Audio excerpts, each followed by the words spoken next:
Okay. सो आज हम discuss करेंगे डिफरेंट इनकम टैक्स अथॉरिटीज़ के बारे में। सेक्शन 116 से लेके 138 तक इवेंचुअली डील करता है different income tax authorities that have been established in pursuance of the spirit of law specifically. So अगर हम बात करें बेसिकली तो income tax act 1961 it provides for different administrative as well as quasi judicial kind of authorities for administration of income tax law. So basically अगर हम सबसे पहले बात करें तो जो पावर हैं इंस्ट्रक्शंस इशू करने की for to income tax department और authorities concern, it basically vests with और are concern with CBDT. So basically it is the CBDT, which is the full form is Central Board of Direct Taxes, which is a board which is constituted under the Central Board of Revenue Act 1963. So उस board को एक supervisory power है, उसके पास एक statutory power है that board would be issuing instructions to income tax authorities related to policy matters or anyhow other related affairs. Now these two boards have been constituted under the Central Board of Revenue Act 1963, that is CBDT as well as CBEC. So basically if we talk about under the Central Board of Revenue Act, ठीक है, 1963 का ये act था, central board of revenue act 1963 का act है। उसके अंदर दो डिफरेंट बोर्ड्स बने हैं, एक है CBDT बोर्ड और एक है CBEC। अब DT as the name implies it is Central Board for Direct Taxes and this is for Excise and Customs, EC. The first two connotations, that is CB means Central Board. So last वाली जो दो terms हैं वो define करेंगी, वो बताएंगी हमें कि क्या हम डायरेक्ट टैक्स के बारे में अगर बात कर रहे हैं तो CBDT रिस्पॉन्सिबल है, उसके अंदर बेसिकली इनकम टैक्स आ जाएगा, वेल्थ टैक्स आ जाएगा एंड सो ऑन, कंपनीज का कॉर्पोरेट इनकम टैक्स आ जाता है and so on. So that is also a part of variation of income tax only. और अगर हम GST की बात करेंगे, अगर हम सर्विस टैक्स की बात करेंगे, अगर हम कस्टम्स ड्यूटीज़ की बात करेंगे, एक्साइज की बात करेंगे, तो वो डील करता है CBEC, that is Board of Excise and Customs. So both of them have been constituted under this Act of 1963 जिसको Central Board of Revenue Act बोलते हैं। और ये दोनों बोर्ड ही CBDT as well as CBEC, ये दोनों ही डिपार्टमेंट ऑफ रेवेन्यू, जो ministry of finance government of India के अंदर मिनिस्ट्री ऑफ फाइनेंस है, उसके अंदर डिफरेंट डिपार्टमेंट्स होते हैं अलग अलग फंक्शन के लिए। जैसे एक्सपेंडिचर का एक डिपार्टमेंट है and so on, economic affairs का डिपार्टमेंट है जो बजट में हेल्प करता है and so on, different departments हैं। सो रेवेन्यू के लिए भी एक डिपार्टमेंट है जो रेवेन्यू के सारे मैटर्स डील करेगा, रेवेन्यू कलेक्शन से लेके ऑल एडमिनिस्ट्रेटिव और policy matters concern. So revenue department के ही ये दोनों अंदर काम करते हैं, central board of direct taxes as well as central board of indirect taxes, जिसको कि अब IC बन गया, EC की बजाय अब CBIC बोलते हैं इसको। और हालांकि चाहे ये दोनों बोर्ड जो हैं बने ये 1963 वाले एक्ट के अंदर है, ठीक है, और हालांकि ये दोनों ही बोर्ड डिपार्टमेंट ऑफ रेवेन्यू के अंदर ही फॉल करते हैं, उसके अंदर ही पार्ट माने जाते हैं, but although they are neither the part of that department और nor they are attached to that particular department और they could not be considered their subordinate office as well, और neither they are an independent autonomous organisation under that department. यहाँ कोई उसी department की ना तो वो पब्लिक सेक्टर अंडरटेकिंग है, जैसे टेली कम्युनिकेशंस डिपार्टमेंट दूसरे डिपार्टमेंट्स के अंदर BSNL वगैरह एक पब्लिक सेक्टर अंडरटेकिंग है सेपरेट, ठीक है। यहाँ कुछ डिपार्टमेंट्स की ऑटोनॉमस ऑर्गेनाइजेशंस हैं, for example ministry of IT के अंदर कुछ ऑटोनॉमस ऑर्गेनाइजेशंस हैं, एजुकेशन मिनिस्ट्री के अंदर कोई संस्कृत विद्यालय बन गया, कोई और independent IITs IIMs autonomous organisations हैं। सो ये जो दोनों बोर्ड्स हैं इनको हालांकि ये एडमिनिस्ट्रेटिवली डिपार्टमेंट ऑफ रेवेन्यू के अंदर फॉल करते हैं, बट ना ये उनके ऑर्गेनाइजेशन है, ना उनके अंदर पब्लिक सेक्टर अंडरटेकिंग है, ना उनका कोई subordinate office and so on. Basically they work as an independent entity because they have been constituted under the Central Board of Revenue Act, a separate act 1963. However, for facilitating administrative administrative fruitfulness, so उनको department of revenue के अंदर ही part बनाया गया है। अगर हम overall बात करें, अभी हमने बात की कि ना ये उनके सबऑर्डिनेट ऑफिस हैं, ना ये उनकी पब्लिक सेक्टर अंडरटेकिंग है, ना ये उनका कोई विंग है। सो उस केस में अगर हम बात करें तो जो ये डिपार्टमेंट ऑफ रेवेन्यू है, इसका रोल कहाँ पे लिमिटेड होता है?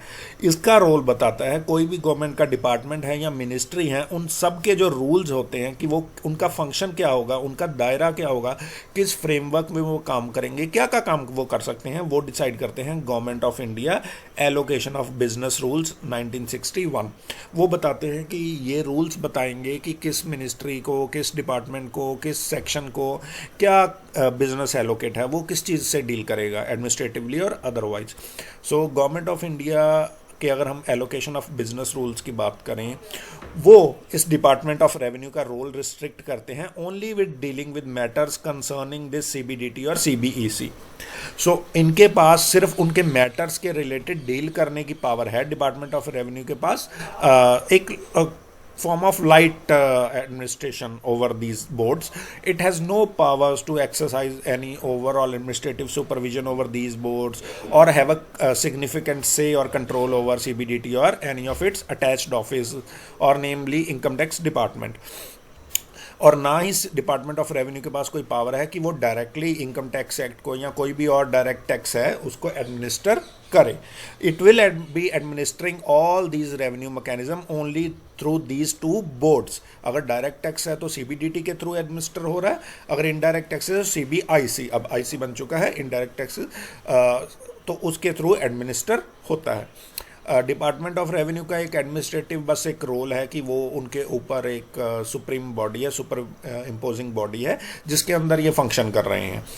Otherwise it has no power of any exercising any control और any significant supervision over these boards. These boards are constituted under central board of revenue act, so they at times behave like an independent board. हालांकि फिर इसका काम क्या है? Department of revenue का काम है कि अगर पार्लियामेंट में कोई क्वेश्चन पूछे जाए बोर्ड के रिगार्डिंग या इनकम टैक्स के रिगार्डिंग एंड सो ऑन, तो उसके जो जवाब है पार्लियामेंट में एमपीज को दूसरों को देने हैं, या सरकार से अगर कोई क्वेश्चन पूछे जाते हैं तो वो मिनिस्ट्री ऑफ फाइनेंस के पास वो क्वेश्चन जाएगा, वो आगे डिपार्टमेंट ऑफ रेवेन्यू को देगी, तो डिपार्टमेंट ऑफ रेवेन्यू उसके जो आंसर्स हैं वो फैसिलिटेट करेगा, बनाएगा, कंपाइल करेगा और वो पार्लियामेंट की क्वेश्चनिंग के लिए वापस भेजेगा जो भी क्वेश्चन आस्क किए गए हैं एंड सो ऑन। सो ऐसे मैटर्स जो है वो डिपार्टमेंट ऑफ रेवेन्यू डील करता है इन दोनों बोर्ड्स के या टैक्सेस के कॉरस्पॉन्डिंग। देन अगर हम बात करें ओवरऑल इनकम टैक्स अथॉरिटीज़ की क्लासिफिकेशन अंडर सेक्शन 116, तो फॉलोइंग क्लासेस और following segments of authorities are there. जैसे कि हमने बात की, हम डायरेक्ट टैक्स की बात कर रहे हैं, income tax is a direct tax. So इसके अंदर हमारे पास कौन सी अथॉरिटीज़ हैं? We have a CBDT, central board of direct taxes, जो सबसे सुप्रीम ऊपर आएगा, वही एडमिनिस्टर करता है इनकम टैक्स डिपार्टमेंट को, ओवरऑल कंट्रोल करता है, मॉनिटर करता है और उसकी एक्टिविटीज़ को रेगुलेट करता है administrative as well as policy formulation में। Then we have Director General of Income Tax या Chief Commissioner of Income Tax. At times, at places, they are also referred to as Principal Chief Commissioners who are above CCIT. CCIT means Chief Commissioner of Income Tax. DGIT means Director General of Income Tax. Both are synonyms to each other. Means जो post हैं दोनों की इक्विलेंसी है, terminology है जो है वो different use की जा सकती है डिफरेंट कॉन्टेक्स्ट में। फॉर एग्जांपल अगर हम बात करें तो हमारे यहाँ पर जो हमारा जिलाधिकारी होता है, जिसको हम जिलाधीश बोलते हैं, या जो मेन ऑफिसर एडमिनिस्ट्रेटिव ऑफिसर होता है डिस्ट्रिक्ट का, उसको हम क्या बोलते हैं? उसको हम बोलते हैं डीसी। ठीक है, अगर आप यूपी चले जाओ, त्रिपुरा चले जाओ, कई और स्टेट्स में चले जाओ तो इसी को वो बोलते हैं डीएम। ठीक है, सो टर्मिनोलॉजी डिफरेंट है, ओवरऑल फंक्शन सेम है। क्यों? क्योंकि डीएम का मतलब है डिस्ट्रिक्ट मैजिस्ट्रेट, जो कि रेवेन्यू कलेक्शन, इसका मतलब है डिस्ट्रिक्ट कलेक्टर जो रेवेन्यू कलेक्ट कर रहा है, और इसका मतलब है डिस्ट्रिक्ट मैजिस्ट्रेट। हालांकि जब कोई आईएएस ऑफिसर डीसी बनता है या डीएम बनता है, उसके पास ये मैजिस्ट्रेट पावर्स आती हैं, क्योंकि उनके नीचे एसडीएम काम कर रहे हैं। उसका फुल फॉर्म क्या होता है? Sub divisional magistrate. So DC और the as they refer to it as deputy commissioner और डिस्ट्रिक्ट कलेक्टर भी बोलते हैं कई जगह पे, या डेप्यूटी कमिश्नर या district magistrate. So different terms हैं, बट वो जो सेम पोस्ट को, इक्विलेंसी को रेफर करती हैं, क्योंकि डीसी के पास भी मैजिस्ट्रेट की पावर्स हैं। सो चाहे उसको डीएम बोलो चाहे डीसी बोलो, it is about different states that have adopted different connotations for the same. So similarly DGIT हो गया या सीसीआईटी हो गया। और सिमिलरली हर हायरार्की में यही चीज़ चलेंगी। जैसे उसके बाद हमारे पास additional director of income tax आ जाता है, और अगर इसको कमिश्नरेट की फॉर्म में बात करें तो additional commissioner of income tax या additional commissioner of income tax A.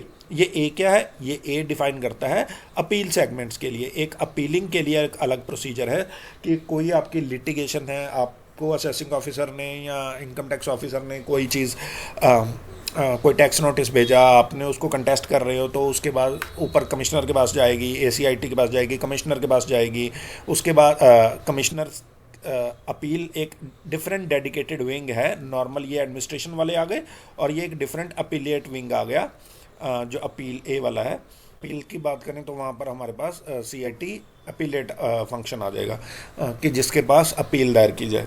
Then joint director of income tax या जॉइंट कमिश्नर भी इसी में फॉल करते हैं, एडिशनल रैंक में ही आते हैं। इनके नीचे क्या आएंगे? इनके नीचे आएंगे डेप्यूटी डीआईटी या डेप्यूटी सीआईटी या डेप्यूटी सीआईटी अपील्स। अपील का एक अलग ही डेडिकेटेड जो है हायरार्की चल रही है। डेप्यूटी के नीचे क्या आते हैं? असिस्टेंट, असिस्टेंट डीआईटी और असिस्टेंट सीआईटी। बेसिकली अगर आपको सिंपल भाषा में समझाऊं तो जैसे पुलिसिंग का सिस्टम है हमारी कमिश्नरेट में, तो वैसे ही इस हायरार्की को आप समझ सकते हो। सबसे पहले क्या होता है? सबसे पहले लोअर लेवल पे हमारे पास क्या है? ये है हमारे पास इनकम टैक्स में आ जाते हैं इनकम टैक्स ऑफिसर या टैक्स रिकवरी ऑफिसर्स या इंस्पेक्टर्स जो अपॉइंट किए जाते हैं, इंस्पेक्टर्स इनकम टैक्स के। जैसे कि हमारे पास लोकल थाना लेवल पे एसएचओ आ जाता है, उसके नीचे सब इंस्पेक्टर्स आ जाते हैं। एसएचओ बेसिकली इंस्पेक्टर लेवल का ऑफिसर होगा, उसके नीचे सब इंस्पेक्टर आ जाएंगे, फिर एएसआई आ जाएगा, फिर हेड कांस्टेबल आ जाएंगे, फिर कांस्टेबल्स आ जाएंगे। अगर उनके ऊपर हम बात करें तो जो पर्टिकुलर जोन को मैनेज कर रहे हैं वो आ जाते हैं ACP, assistant commissioner of police. So just like there in we have ACIT, assistant commissioner of income tax. Then उनके ऊपर कौन आता है? उनके ऊपर आता है हमारे पास DCP, deputy commissioner of police, जो पूरे फॉर एग्जांपल अगर कमिश्नरेट सिस्टम की बात करें तो एक कमिश्नरेट में 2 या 3 डीसीपी हो सकते हैं, depending upon segregation of the city और कमिश्नरेट इनटू 2 और 3 डिफरेंट एरियाज। सो उसी तरह असिस्टेंट के ऊपर कौन आएंगे? असिस्टेंट कमिश्नर के ऊपर डेप्यूटी कमिश्नर डीसीआईटी, डेप्यूटी के ऊपर कमिश्नर जो ओवरऑल एडमिनिस्ट्रेटिव इंचार्ज होगा उस जोन का, उस रीजन का, और उनके ऊपर डीजीआईटी या सीसीआईटी या जैसे पुलिस में होता है IG, basically inspector general, so on, और उनके ऊपर overall DGP. So here in we have a board CBDT, that is the overall mechanism, overall administrative authority across these things. Then अगर हम बात करें तो जो CCIT हैं, चीफ कमिश्नर्स हैं, they are basically refer to as the top functionaries at the field level across different locations. So जो different zones हैं, विंग्स हैं इनकम टैक्स डिपार्टमेंट के, उनके जो टॉप फंक्शनरी होते हैं वो उनको CCIT बोला जाता है। At places there is one more person above that hierarchy और it is refer to as principal CCIT, so PCCIT। So अगर CCIT की बेसिकली बात करें तो ये जो चीफ कमिश्नर होता है वो इंचार्ज होते हैं सुपरविजन के लिए, एडमिनिस्ट्रेटिव कंट्रोल के लिए या एडमिनिस्ट्रेशन के लिए इनकम टैक्स की उस पर्टिकुलर रीजन में जो उनको एलोकेट किया गया है। For example north west reason है या दिल्ली रीजन है या बेंगलोर रीजन है या से महाराष्ट्र रीजन है एंड सो ऑन। अब एक director general of income tax investigation जो है वो डिफरेंट, एक अलग ही ऑल टुगेदर एक आप कैडर कह लो, वो चलता है, ठीक है। इन्वेस्टिगेशन विंग अलग ही चलती है। फॉर एग्जांपल जैसे कि पुलिसिंग से अगर आप डील करो तो बेसिकली अब क्या है कि एक नॉर्मल पुलिसिंग अलग होगी जो नॉर्मल काम करेंगे, और जो इन्वेस्टिगेशन करेंगे, जो सिर्फ जांच पड़ताल करेंगे केसों की, उनकी एक अलग ही हायरार्की है। उनमें अलग ही ACP होगा, अलग ही DCP होगा, अलग ही कमिश्नर या ADCP होगा, एंड अलग ही उनका DGP भी होगा। DGP sort of overall DGP नहीं, ओवरऑल DGP तो सेम ही रहेगा, उसके नीचे जो additional DGP and so on, वो जो है इन्वेस्टिगेशन विंग अलग चलेगी, और एडमिनिस्ट्रेशन का काम रूटीन वाले जो पोस्ट हैं वो अलग चलेंगी। इसी तरह से इनकम टैक्स डिपार्टमेंट में भी इन्वेस्टिगेशन के लिए एक अलग ही डेडिकेटेड DGs बनाए गए हैं, जो जिनका काम ही, जिस पूरी हायरार्की का काम DG हो गए, ADG हो गए, उसके नीचे जो हो गए सारे इवन ITOs और TRO अंडर इन्वेस्टिगेशन विंग, जो एक अलग ही विंग है, उनका काम ही है कि जांच पड़ताल करना, कोई टैक्स चोरी हो रही है या कहीं कुछ और सर्च सीजर करने हैं and so on. So basically they are dealing with investigation issues and so on. So overall incharge वो होते हैं इन्वेस्टिगेशन मशीनरी की। और अदरवाइज अगर ओवरऑल एडमिनिस्ट्रेटिव बात करें तो वो सीसीआईटी या पी प्रिंसिपल सीसीआईटी जो है वो उस पर्टिकुलर रीजन के इंचार्ज होंगे। Even this investigation authorities would overall be responsible और falling under the administrative supervision of दो सीसीआईटी और प्रिंसिपल सीसीआईटीज। इन्वेस्टिगेशन वालों का बेसिकली काम क्या है कि जैसे हमने बात की जो 2 नंबर का पैसा है उसको अनर्थ करना, उसको ढूंढना कि कोई 2 नंबर की अगर काम कर रहे हैं, टैक्स इवेजन हो रही है, 2 नंबर की बिलिंग हो रही है या ओवरऑल टैक्स चोरी की जा रही है, तो उन कामों को प्लग आउट करना इन्वेस्टिगेशन विंग का बेसिकली सोल उनका मैंडेट है। अब अगर हम चीफ कमिश्नर्स की बात करें या डीजीज जिनकी बात कर रहे हैं, उनको वो उनकी असिस्टेंट के लिए नीचे उनके बनाए जाते हैं कमिश्नर्स या डायरेक्टर्स। वो जुरिस्डिक्शन में बात करेंगे। फॉर एग्जांपल अगर सीसीआईटी की बात करें, उसके नीचे डिफरेंट कमिश्नर्स हो सकते हैं, डिफरेंट कमिश्नर्स अलग अलग जोनों के। फॉर एग्जांपल से बेंगलोर मैसूर रीजन, इस पर्टिकुलर एरिया के लिए एक अलग कमिश्नर होगा, एंड दूसरे जो सिटीज़ हैं बियॉन्ड बेंगलोर, जो दूसरी सिटीज़ हैं कर्नाटका की, उनके लिए एक अलग कमिश्नर होगा। सिमिलरली लाइकवाइज दिल्ली के लिए अगर ओवरऑल दिल्ली एक कमिश्नरेट चीफ कमिश्नर बनाया गया तो दिल्ली के अलग अलग विंग्स के लिए, द्वारका के लिए अलग हो गया, कोई नॉर्थ दिल्ली या साउथ दिल्ली के लिए अलग अलग कमिश्नरेट्स नीचे बनाए जा सकते हैं, उनको बोलेंगे कमिश्नर ऑफ इनकम टैक्स। उनके ऊपर जो अपीलेट अथॉरिटी हैं वो है सीआईटी अपील्स, जैसे हमने बात करी। ओवरऑल अगर हम बात करें तो प्रिंसिपल सीसीआईटी 18 हैं इंडिया में, और उनके अंदर फिर उनको सब डिवाइड किया गया है चीफ कमिश्नरेट्स में, और टोटल जो डिवीज़न है उनको अगर ओवरऑल मैपिंग करें तो 91 रीजन्स बनते हैं। ठीक है, प्रिंसिपली 18 सीसीआईटी है, उनके अंदर ही फिर अलग अलग कमिश्नर्स हैं, chief commissioner and so on, जैसे हमने बात की। और each of these is further divided into number of charges. ठीक है, उसके नीचे फिर कमिश्नर्स आ जाते हैं अलग अलग जोन्स वाइज, जैसे हमने बात की। सो ओवरऑल अगर हम बात करें, ओवरऑल कौन आ गए, ओवरऑल हमारे पास आ गए प्रिंसिपल सीसीआईटी। ठीक है, उनके नीचे हमारे पास डिफरेंट सीआईटीज़ आ गए, डिफरेंट कमिश्नरेट्स आ गए, सीसीआईटीज़ आ गए रादर। ठीक है, और उनके नीचे अलग अलग कमिश्नरेट्स आ गए। ठीक है, जोन वाइज बांट दिए। So this is how a logical hierarchy would be going upon. Now each of these principal CCIT just that we talked upon, they also act as a cadre controlling authority of all group B, C and D officers falling in that particular region. Group B, C, D में कौन आ जाएंगे, ITOs आ जाएंगे, tax inspectors आ जाएंगे, recovery officers आ जाएंगे and so on. की बात करें उनकी अपॉइंटमेंट की तो सेक्शन 117 जो 117 डील करता है इनकम टैक्स एक्ट का अपॉइंटमेंट ऑफ अथॉरिटीज़ के बारे में, इनकम टैक्स डिफरेंट अथॉरिटीज़ जो है। और बेसिकली अगर हम बात करें तो since income tax is a central act, it is administered by the central government, so appointment of income tax authorities is basically made by the central government, और the central government में delegate the authority of appointment of officials to certain level of hierarchy of officials. For example commissioners को या principal chief commissioners को अगर central government authority delegate कर ले कि हाँ कुछ categories of employees, for example अगर कोई गार्डनर रखना है, माली रखना है, या इंस्पेक्टर्स भर्ती करने हैं, या ग्रुप सी डी पोस्ट पे कोई एम्प्लॉयज़ भर्ती करने हैं, तो वो आप कर सकते हो। सो अगर 2 तरीके हैं, या तो सेंट्रल गवर्नमेंट डायरेक्टली अपॉइंट कर रही है, या it is authorizing certain officials to appoint certain categories of officials or persons required. सो इसी के बेसिस पे अगर हम बात करें तो हमारे पास ये 2 सेगमेंट्स आ जाते हैं 117 सेक्शन के अंदर। First is appointment directly by central government. उस केस में अगर हम बात करें assistant commissioner of income tax अगर किसी को अपॉइंट करना है, या उससे ऊपर हायरार्की में डेप्यूटी कमिश्नर अपॉइंट करना है, कमिश्नर अपॉइंट करना है, डीजी या director of income tax appoint करना है, डीजी अपॉइंट करना है जिसको सीसीआईटी भी बोलते हैं, या उसके ऊपर प्रिंसिपल चीफ कमिश्नर को अपॉइंट करना है, वो सारे काम जो है वो सेंट्रल गवर्नमेंट की एक्सक्लूसिव जुरिस्डिक्शन के अंदर है, वही अपॉइंट करेगी। अगर एसीआईटी रैंक से नीचे के जो टैक्स अथॉरिटीज़ हैं, इनकम टैक्स अथॉरिटीज़, उनकी बात करें तो उनके लिए सबसेक्शन 2 डील करता है 117 का, और उसके केस में जो एसीआईटी असिस्टेंट कमिश्नर से नीचे रैंक के जो अथॉरिटीज़ हैं वो कौन अपॉइंटमेंट कर सकते हैं, वो सेंट्रल गवर्नमेंट डेलीगेट कर देती है। डीजी हो गया, या chief commissioner of income tax हो गया, या कमिश्नर ऑफ इनकम टैक्स हो गया, वो इंस्पेक्टर्स को, आईटीओज़ को, टैक्स रिकवरी ऑफिसर्स को, या कोई क्लास 3 और 4 एम्प्लॉयज़ हैं उनको अपने लेवल पे अपॉइंट कर सकते हैं, डिसाइडिंग अपॉन एडमिनिस्ट्रेटिव एक्सीजेंसीज। और इसके बाद हमारे पास आ जाती हैं appointment by authority of board. तो बोर्ड कौन सा है हमारे पास? Central board of direct taxes हैं, उसकी अगर अथॉरिटी के अंदर अपॉइंटमेंट की जा रही है तो इसमें बेसिकली हमारे पास आएगी कोई मिनिस्ट्रियल स्टाफ, कोई एग्जीक्यूटिव्स है जो कि ज़रूरी हैं किसी कमिश्नरेट के अंदर भर्ती करने के लिए। जैसे हमने बोला कोई हेल्पर भर्ती करना है, कोई और डाटा एंट्री ऑपरेटर भर्ती करना है, एंड सो ऑन।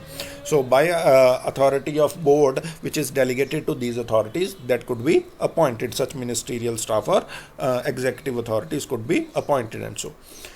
Then अगर हम एक ओवरऑल स्नैपशॉट की बात करें तो this is a real snapshot of organizational structure hierarchy of CBDT at field level. ठीक है, बेसिकली जैसे हमने बात की तो principal chief commissioner of income tax होते हैं, ठीक है, उनके अंदर फिर नीचे CCIT ये सारे आएंगे, अलग अलग CCIT। ये हो गया chief commissioner of income tax, इनके अंदर फिर deputy chief headquarters and ITO जो टेक्नोलॉजी को डील करते हैं, बेसिकली टेक्नोलॉजी के लिए डेडिकेटेड विंग आ गई। देन CCIT के अंदर अगर हम बात करें तो इस हायरार्की को अगर आप देखोगे, जैसे हमने बात की थी, डिफरेंट कमिश्नर्स इनके अंदर आ जाएंगे, ठीक है, डिफरेंट कमिश्नर, 3 डिफरेंट कमिश्नर्स आ गए फॉर एग्जांपल इस पर्टिकुलर इलस्ट्रेशन में। इसी तरह अगर किसी स्टेट को CCIT बनाया गया है, उस रीजन को, उस एरिया को, या 2 स्टेट्स को मिला के, तो उनके अंदर डिफरेंट जोन्स बने होंगे, डिफरेंट सिटीज़ को क्लब करके उनको कमिश्नरेट बना दिया जाएगा। अलग अलग कमिश्नरेट, उतने कमिश्नरेट हो सकते हैं डिपेंडिंग अपॉन एडमिनिस्ट्रेटिव एक्सीजेंसी। तो जितनी एडमिनिस्ट्रेटिव फ्लेक्सिबिलिटी के अकॉर्डिंगली उनको चाहिए उतने CIT बन जाएंगे। देन इन्हीं के कॉरस्पॉन्डिंग हमारे पास आती है अपील अथॉरिटी, CIT अपील्स, ठीक है, वो भी कॉरस्पॉन्डिंग हो जाएंगे। देन इनके नीचे फिर हेडक्वार्टर स्टाफ आएगा डेडिकेटेड और टेक्नोलॉजी विंग, और उनके नीचे अगर हम बात करें एडिशनल CIT आ जाएंगे, या जिनको हमने जॉइंट कमिश्नरेट भी बोलते हैं, joint commissioner of income tax, who are somewhat a kind of facilitating authority to CIT को सपोर्ट करने के लिए उनको बिल्कुल उनके हायरार्की के साथ ही एडिशनल CIT या जॉइंट CIT उनसे नीचे एक लेवल नीचे बना दिए जाते हैं। उनके नीचे हमारे पास कौन आएंगे? उनसे हमारे पास आ जाएंगे डिप्टी कमिश्नर या असिस्टेंट कमिश्नर, और उनके assistant commissioner of income tax के नीचे हमारे पास आ जाते हैं different levels of ITO income tax officers, जो कि बेसिकली फॉर एग्जांपल डील करते हैं जैसे अलग अलग डिवीजन्स को या ब्रांच को या सेक्शन को। फॉर एग्जांपल आपका किस जोन में आप एज एन एसएससी फॉल कर रहे हो, आपको एक डेडिकेटेड ITO साइन होगा इनकम टैक्स डिपार्टमेंट में। वो ITO वो वार्ड होगा, वार्ड बेसिकली टर्म वो यूज़ करते हैं, अलग अलग वार्ड असाइन होते हैं ITOs को। सो जिस ITO का जब आप रिटर्न फाइल करोगे वो आपके वार्ड का इंचार्ज है, आप उसको जो है अब वो आपके एडमिनिस्ट्रेटिवली सारे वो टैक्स मैटर से डील कर रहा होगा, और अगर कोई भी लिटिगेशन हो, क्वेश्चनिंग हो, कुछ भी नोटिस हो, तो आप ITO के थ्रू ही इनकम टैक्स डिपार्टमेंट से डील करते हो। Then there is another level hierarchy of tax recovery officer. So this is basically the overall scenario of, अगर हम बात करें field level structure of CBDT as far as practically different structure of organizational hierarchy is concerned। देन अगर हम बात करें तो नॉर्थ वेस्ट रीजन जो है, एक रीजन कैटेगराइजेशन हमारी फॉलो की गई है, जैसे हमने डिफरेंट 18 रीजन्स की बात करी थी। So principal CCIT of this commissionerate as a principal CCIT, इसको नॉर्थ वेस्ट रीजन बोला जाता है। और जब नॉर्थ वेस्ट रीजन बोला जाता है तो उसमें कौन कौन सा एरिया क्वालिफाई करता है, फॉल करता है? इसमें फॉल करता है Jammu Kashmir, Himachal Pradesh, Punjab, Chandigarh as well as state of Haryana. So Delhi इसमें इंक्लूडेड नहीं है। सो अगर हम बात करें बेसिकली ये 4 स्टेट्स और union territory of Chandigarh, so overall 5 different areas हैं, ये नॉर्थ वेस्ट रीजन क्वालिफाई करता है इनकम टैक्स अथॉरिटी क्लासिफिकेशन जो ऑर्गेनाइजेशनल स्ट्रक्चर है उसके अकॉर्डिंगली। सो इस सारे को ओवरऑल एक कमिश्नरेट, प्रिंसिपल चीफ कमिश्नरेट माना गया है, नॉर्थ वेस्ट रीजन जिसको नाम दिया गया है। इसके अंदर अगर हम बात करें चीफ कमिश्नर्स अलग अलग, उनके अंदर डिफरेंट हेडक्वार्टर्स पे फंक्शन के लिए। देन CIT जैसे कि chief commissioner of income tax, उनके अंदर फिर डेप्यूटी या असिस्टेंट कमिश्नर या ITOs administration and so on, additional DC ITO जो हमने अभी हायरार्की करी है। सो अगर अपील सेगमेंट की बात करें, जैसे कि आप देख सकते हो, जैसे कि हमने पिछली स्लाइड में भी बात करी, अपील्स के लिए एक अलग ही विंग है। CIT अपील्स का होता है जिसको बोलते हैं commissioner of income tax appeals.